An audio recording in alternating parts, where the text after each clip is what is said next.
So this is lesson 5.5 in trigonometry, and the name of this is double angle identities. And we're just going to use this table here that I have up there on the identities and just start out with some of the examples. Again, we're going to skip the proofs and just get right into these so we can learn how to do them. Alright, so they give us the cosine of theta being equal to 3/5. And they also tell us that the sine of theta is less than 0. And they want us to find the sine of 2 theta and cosine of 2 theta and tangent of 2 theta, but let's start with the sine of 2 theta. So, in order to find the sine of 2 theta, 2 times the angle, we have to first of all find the value of the sine. Now, if you remember back on past pages, like 183, they give us the Pythagorean identity, which says sine squared theta plus cosine squared theta equals 1. And we can take our cosine right here and plug that in, so sine squared theta plus 3/5 squared,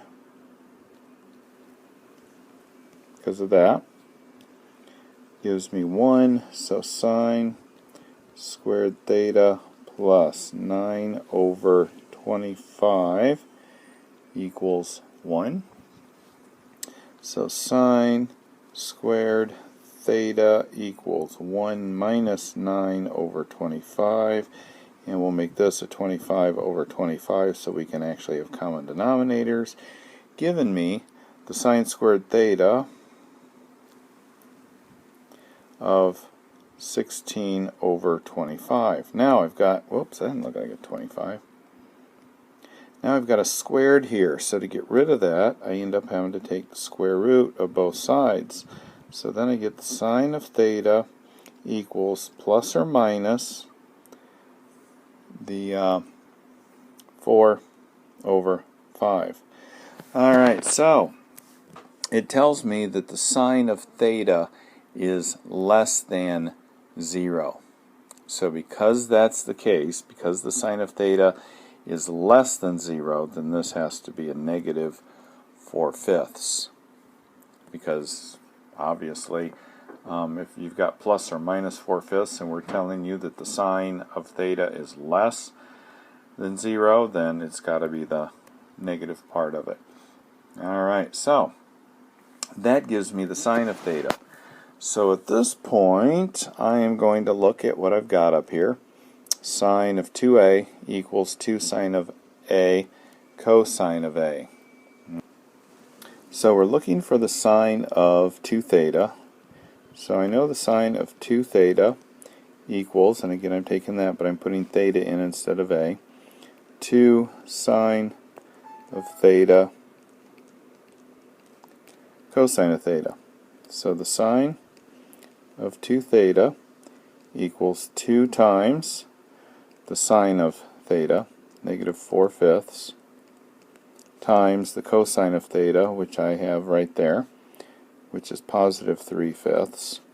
And then I multiply all this junk together and I get negative 24 over 25. So the sine of 2 theta equals negative 24 over 25. So now they ask us to find the cosine of 2 theta. So we're going to get rid of all of this, and we're going to look for the cosine of 2 theta, and we're going to use, well actually when you look at this, I can use this one, or this one to find the cosine. Okay, so let's use this first one. That's probably the more difficult of the ones, so let's go ahead and use it just so you can do a harder one.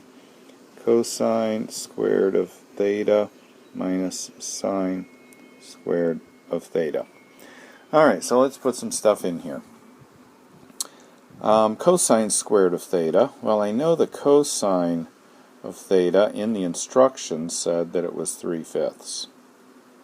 So then my cosine squared of theta is going to be 9 over 25. So that takes care of that. And I know the sine squared of theta. Well, when I did the sine of theta for the a part, I got negative 4/5. So the sine squared of theta will be squaring that, so I'm going to get 16 over 25, and that takes care of that. And then I can do my subtraction here and get negative 7 over 25. And I am done. So not too bad there. Alright, let's do tangent of 2 theta.